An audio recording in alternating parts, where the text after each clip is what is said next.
Hello नमस्कार guys, मेरा नाम है गणेश और आज हम देखने वाले हैं आफ्टर 10th बाद क्या करेंगे। ठीक है, अब मान लो 10th का रिजल्ट सीबीएसई का तो आ गया है और आरबीएसई का आना बाकी है। तो अगर आप 10th बाद हमको कौन सी सब्जेक्ट लेनी है, इसमें बच्चे हर हमेशा कंफ्यूज रहते हैं कि हम कौन सी सब्जेक्ट लें। ठीक, तो मैंने बोला था कि मैं एक स्पेशली मैथ स्ट्रीम मतलब जो मैथ लेते हैं बच्चे, मैथ और साइंस, जिसमें पहला होता है हमारा पीसीएम और ई मतलब फिजिक्स केमिस्ट्री मैथ और इंग्लिश होता है, और दूसरा जो होता है पीसीबी और ई मतलब फिजिक्स केमिस्ट्री बायोलॉजी और इंग्लिश। ठीक है, तो इसको बोलते, एक को बोलते हैं नॉन मेडिकल और एक को बोलते हैं मेडिकल। तो हम सबसे पहले देखेंगे नॉन मेडिकल। नॉन मेडिकल में क्या करियर ऑप्शन है हमारे पास, क्या करियर ऑप्शन है। अगर प्राइवेटाइजेशन में जाते हैं तो हमारे पास ये सारे ऑप्शन है, और अगर गवर्नमेंट में जाते हैं तो हमारे पास ये ऑप्शन है। लेकिन कब क्या कर सकते हैं वो देखो। नॉन मेडिकल में जब हमने मैथ साइंस ले ली, मान लो हमने 11 12 में मैथ ले ली, ठीक है, अब मैथ लेने के बाद जो मैथ वही बच्चा लेगा जो अपने लाइफ के प्रति सीरियस है।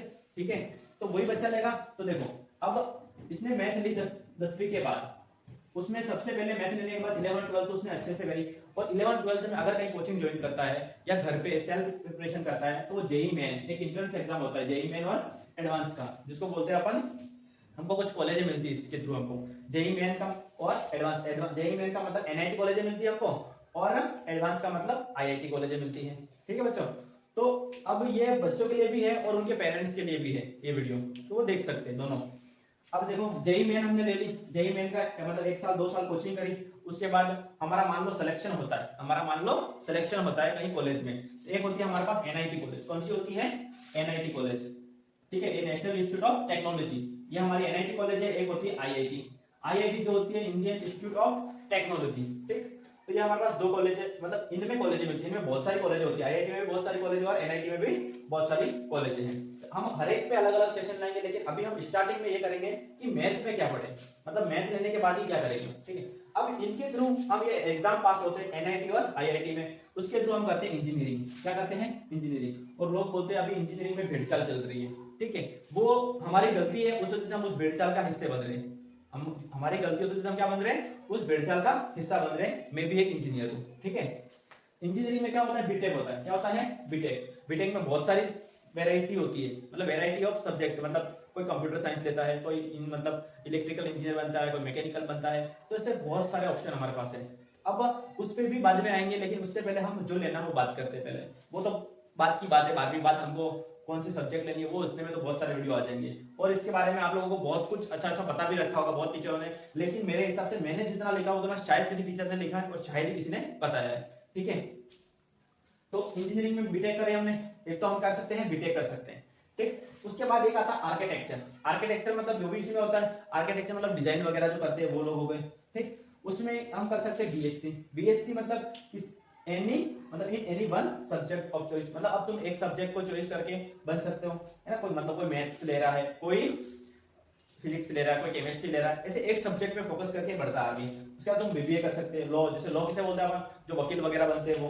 उसके बाद होटल मैनेजमेंट हो गए, जैसे हमारे संजीव कपूर जी है, उन्हीं की तरह बड़े बड़े शेफ बनते हैं जो होटल मैनेजमेंट में, या उनके उनसे छोटे ही बनते हैं। शेफ के अलावा भी बहुत सारा कुछ है अंदर होटल मैनेजमेंट में। और एक आता है एजुकेशन एंड टीचिंग, जो सबसे बढ़िया, जो मैं जिस लाइन में हूँ वो बता रहा हूँ, मैं एजुकेशन और टीचिंग लाइन में हूँ। मैंने बीटेक करी, उसके बाद मैं इसमें घुसा हूँ, इसमें एजुकेशन और टीचिंग लाइन में। एजुकेशन और टीचिंग लाइन कहाँ से कर सकते हैं, बीएससी वाला भी कर सकता है, बीटेक वाला भी, सारे कर सकते हैं, आर्ट्स वाले भी कर सकते हैं, लेकिन अभी हम मैथ्स पे है तो मैथ्स की बात करेंगे।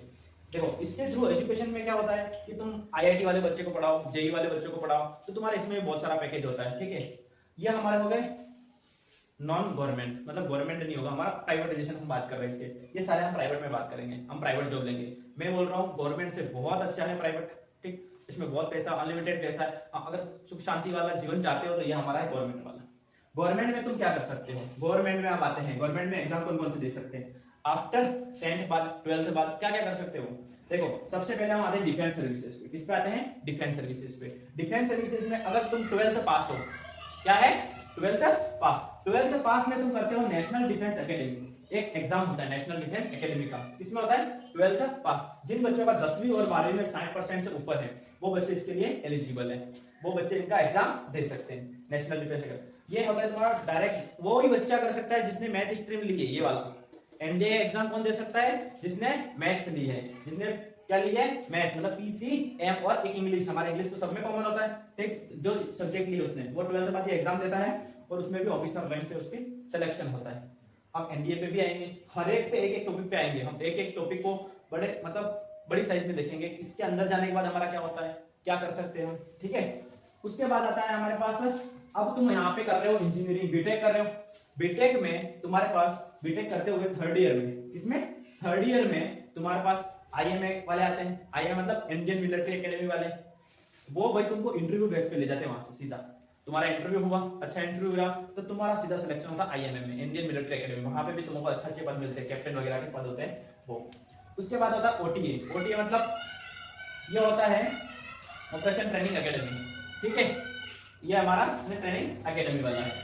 उसके अलावा एक होता है सीडीएस। क्या होता है, सीडीएस, ये तुमको एग्जाम देने के बाद क्वालिफाई कर सकते हो, ये आफ्टर ग्रेजुएशन। ये वाला कब कर सकते हो, आफ्टर ग्रेजुएशन। जैसे तुम्हारा ग्रेजुएशन खत्म हुआ और मान लो तुम इसी पे फोकस करके बैठे हो, मेरे को सीडीएस में जाना, ठीक है, वो एनडीए का अब वर्जन है ये हमारा, ये समझो, इसमें बड़े बड़े रैंक मिलते हैं तुमको। तो ये हमारा हो गया सीडीएस, कंबाइंड डिफेंस सर्विस, इसको ये बोलते हैं। अब उसके बाद ये हमारा क्या हो गया, इतने तक। अब तुम एक और एग्जाम होते हैं एसएससी, स्टाफ सिलेक्शन कमीशन। ये होता है जो यूपीएससी होता है हमारा, उसके बाद का सेकंड लार्जेस्ट ये एक एग्जामिनेशन होता है, जो हमारा स्टाफ सिलेक्शन कमीशन एग्जाम होता है, जो इसमें आफ्टर 12th के बाद तुम कौन कौन से एग्जाम दे सकते हो इसके अंदर। सर इसके अंदर हम बोल सकते हैं मल्टीटास्किंग स्टाफ, मतलब एमटीएस का एग्जाम दे सकते हो 12th बाद, अभी से तैयारी करते हो 10th के बाद से, जो बच्चे सीरियस है उसके लिए बता रहा हूँ। उसके बाद सीएचएसएल जिसमें बाबू वगैरह बनते हैं, उसी में इनकम टैक्स ऑफिसर के नीचे होते हैं ये सारे, ये सीएचएसएल हो गया, ये भी तुम इसी में दे सकते हो, इसमें आफ्टर 12th के बाद दे सकते हो।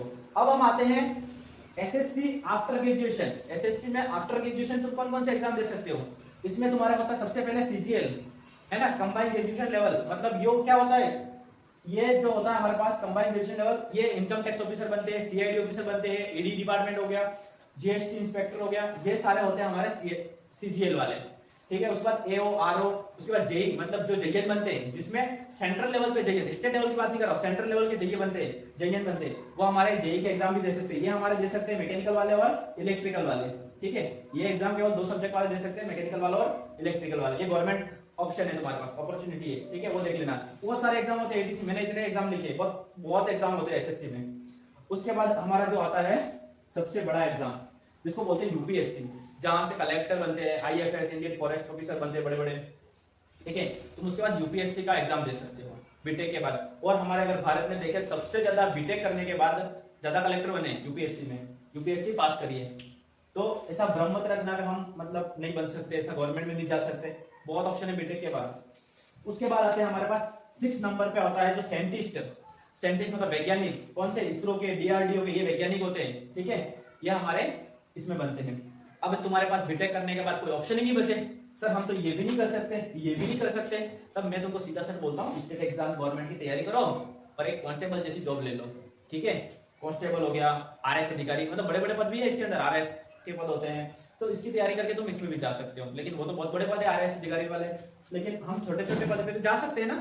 तो ये हमारे पास स्टेट गवर्नमेंट के एग्जाम हम सारे दे सकते हैं, कौन, बीटेक वाले, केवल टीचिंग वाले एग्जाम छोड़कर। स्टेट गवर्नमेंट में कौन से, टीचर बनने वाले एग्जाम छोड़कर, टीचर केवल तुम प्राइवेट बन सकते हो इसके अंदर। और हाँ, इसके अंदर तुम प्रोफेसर बन सकते हो कॉलेज को, नेट एग्जाम पास करके, मैंने यहाँ पे लिखा नहीं है लेकिन ये भी है तुम्हारे पास, ठीक है। बहुत सारे ऑप्शन होते हैं मैथ स्ट्रीम लेने के बाद। हाँ, और एक सबसे बड़ी बात, मैथ स्ट्रीम लेने के बाद तुम लोग मैथ से बायो में भी जा सकते हो, बायो से कॉमर्स में भी जा सकते हो, कॉमर्स से आर्ट्स में भी जा सकते हो, लेकिन तुम लोग आर्ट्स से ना कॉमर्स में आ सकते हो, ना कॉमर्स से मतलब बायो में आ सकते हो, ना बायो से मैथ में आ सकते हो। केवल ये एक के पास ही इतनी सारी पावर होती है, जो मैथ वाला होता है वो सारे डिपार्टमेंट में घूम सकता है। तो इसलिए ये तुम्हारे लिए यहाँ तक का है जो मैथ स्ट्रीम लेते बच्चे, ठीक है। मैंने इतना ही लिखा है, और बहुत सारा होता है। और हाँ, दूसरी बात, अगर तुम किसी एक सब्जेक्ट छोड़ो, अगर मान लो तुमने बीटेक करी, तुम्हें नहीं पता कुछ भी नहीं, तो दूसरा हमारे पास होता है ऑप्शन, तीसरा ऑप्शन होता है कम्युनिकेशन। अगर तुम्हारी कम्युनिकेशन स्किल बहुत अच्छी है, कम्युनिकेशन स्किल बहुत अच्छी है, तो तुम मतलब कॉल सेंटर होते हैं हमारे, कॉल सेंटर में लग सकते हो। कॉल सेंटर के बाद एक स्पेशलिस्ट लैंग्वेज सीखकर, मान लो कोई बच्चा इंग्लिश सीख रहा है, इंग्लिश के थ्रू कॉल सेंटर में लगा तो उसकी भी अच्छी सैलरी होती है, 60-70 हजार सैलरी होती है। उसके बाद स्पेनिश लैंग्वेज, स्पेनिश वाला, अगर स्पेनिश तुम्हें आती है तो 1 लाख से कम तो सैलरी है ही उसके अंदर स्पेनिश सीखने पर। स्पेनिश इतनी हार्ड नहीं है, हिंदी के लगभग ही कुछ ऐसी है, मैंने नहीं पढ़ी लेकिन मेरे को जहां तक नॉलेज है मैं बता सकता हूँ, ठीक है। चाइनीज लैंग्वेज है, जर्मन लैंग्वेज है, बहुत सारी लैंग्वेज है, तुम एक लैंग्वेज पे पढ़कर तुम आगे बढ़ सकते हो। ठीक है, तो ये हमारे पास क्या थे, ये नॉन मेडिकल वाले थे जो हम इतना कर सकते हैं। अब हमारे पास होता है मेडिकल वाले बच्चे। मेडिकल मतलब जिसने 12th 11th 12th में फिजिक्स, केमिस्ट्री, बायोलॉजी और इंग्लिश लिए, वो हमारे पास एग्जाम दे सकते हैं। नीट का एग्जाम सबको पता है, नीट का एग्जाम क्या होता है, ये भी हमारे डॉक्टर बनने के लिए एक एंट्रेंस एग्जाम होता है। ठीक है, मतलब डॉक्टर के एक पहला पद चरण पार करने के लिए कॉलेजों में एडमिशन, एमबीबीएस कॉलेजों में क्या मिलता है अपन को, एडमिशन मिलता है नीट का एग्जाम पास करने से। ये भी सबसे हार्ड एग्जाम होता है। ठीक है, उसमें इसके तो तुम कहां जाते हो, एमबीबीएस में जाते हो। एमबीबीएस होने के बाद तुम बनते हो डॉक्टर। क्या बनते हो, डॉक्टर, जहां पे तुम्हारी अच्छी सैलरी होती है, अच्छा पोजीशन होता है, अच्छी रिस्पेक्ट होती है। ठीक, ये सारा यहाँ पे है। और हमारे पास दूसरी बात आती है, ये तुम नहीं कर सकते तो तुम एएनएम, जीएनएम, और एक होता है कि तुम एक क्या बोलूं मैं तुम्हें, ये अपने एम्स वगैरह में लगते हैं नर्स वगैरह, तो उनका भी अच्छी सैलरी होती है। सेंट्रल लेवल पे एग्जाम होता है उसका। ठीक है, उसके बाद फार्मेसी करते हैं बच्चे जो मेडिकल में जाते हैं, फार्मेसी भी होती है। ठीक है, तो फार्मेसी भी तुम कर सकते हो इसके अंदर। और क्लिनिकल रिसर्च मतलब किसी दवाइयों पे तुम रिसर्च कर रहे हो तो ये भी है तुम्हारे पास। और तीसरी बात वही जो यहाँ पे हमारे पास है, एजुकेशन एंड टीचिंग लाइन में, यहाँ पे तुम बच्चों को पढ़ा सकते हो। क्या पढ़ा सकते हो, मतलब नीट वाले बच्चों को भी पढ़ा सकते हो, जेई वालों को भी पढ़ा सकते हो, और आईआईटी वालों को भी पढ़ा सकते हो। अगर तुमने फिजिक्स, केमिस्ट्री ये दो सब्जेक्ट हो तो, अगर मान लो तुमने बायोस ले ली, तुम नीट वालों को पढ़ा सकते हो। वहां पे भी तुम्हारे पास बहुत अच्छा पैकेज होता है। ठीक, पैसों की टेंशन मत लो, तुम अपने स्किल पे ध्यान दो। ठीक है ना। अब हमारे पास आता है इसमें तीसरा और चौथा साइंटिस्ट। ये भी हम साइंटिस्ट बन सकते हैं किसमें, इसरो, डीआरडीओ। और एक हमारा होता है फिजियोथेरेपिस्ट, जो मतलब बहुत बड़े बड़े डॉक्टर होते हैं वो, जिसमें हम ये डॉक्टर बनने के बाद तो वो एमडी करते हैं, पीएचडी करते हैं, बहुत करते हैं। उसके बाद तो बहुत सारा ऑप्शन है। ठीक, मेरे को जहां तक पता था मैंने इसके बारे में इतना बताया मेडिकल में। लेकिन अगर मैथ स्ट्रीम लेते हो तो तुम्हारे पास इतने ऑप्शन है, तुम गवर्नमेंट एग्जाम बहुत सारे दे सकते हो। डर के मत रहो हम गवर्नमेंट एग्जाम नहीं होता। एक बात सुन लो, अगर मैं एक क्लास में पढ़ाता हूँ, मैं अपना एक्सपीरियंस बताता हूँ, मैं अगर एक क्लास में पढ़ाता हूँ, उस क्लास में मात्र 3 से 4 बच्चे बहुत होशियार होते हैं। कितने बच्चे, 3 से 4 बच्चे पूरी क्लास में से। अब वो 3 से 4 बच्चे जो होशियार हैं, ऐसे ही सोच लो कि कोई गवर्नमेंट एग्जाम देते हैं अपन, मान लो, और मान लो बहुत सारे बच्चे लाइब्रेरी जाते हैं। बहुत सारे बच्चे कहां जाते हैं, लाइब्रेरी। उस लाइब्रेरी में हर बच्चा पढ़े वो तो इंपॉर्टेंट नहीं है। उस लाइब्रेरी में मात्र 5 से 4 बच्चे पढ़ते होंगे, 4 से 5 बच्चे। कंपटीशन नहीं है ब्रह्म में, हमारा कंपटीशन इतना हाई नहीं है, तो तुम इसमें भी कर सकते हो। ठीक है, मेरा ऑप्शन, अब मैं अपने बारे में बता दूं तो मैं एजुकेशन लाइन में, टीचिंग लाइन में मेरे को भी बनना है, आईआईटी जेईई वालों को पढ़ाने वाला, और कंपटीशन एग्जाम वालों को पढ़ाने। मैं मैथ्स बहुत अच्छा पसंद करता हूँ, मैं मैथ्स पढ़ाता हूँ। ठीक, तो मेरे को ये अच्छा लगता है, मैं मैथ्स पढ़ाता हूँ। अगर ये वीडियो आपके लिए इंफॉर्मेटिव हो और अच्छी लगे तो आपको इस वीडियो को इतना शेयर करना है कि हर बच्चे को पास पहुंचना चाहिए, हर 10वीं वाले बच्चे के पास पहुंचना चाहिए, कि वो ये कर सके, कि उसको अब ये नहीं बोल सके कि वो मेरे को सर 10वीं बार मेरे को पता ही नहीं था मेरे को क्या करना है। तो आपकी रिस्पॉन्सिबिलिटी है, बच्चों की, पेरेंट्स की, कि आप इसको बहुत आगे बढ़ाएं इस वीडियो को। ठीक है, थैंक यू, धन्यवाद। और अपने यूट्यूब चैनल को सब्सक्राइब करना भी मत भूलना भाई। ठीक।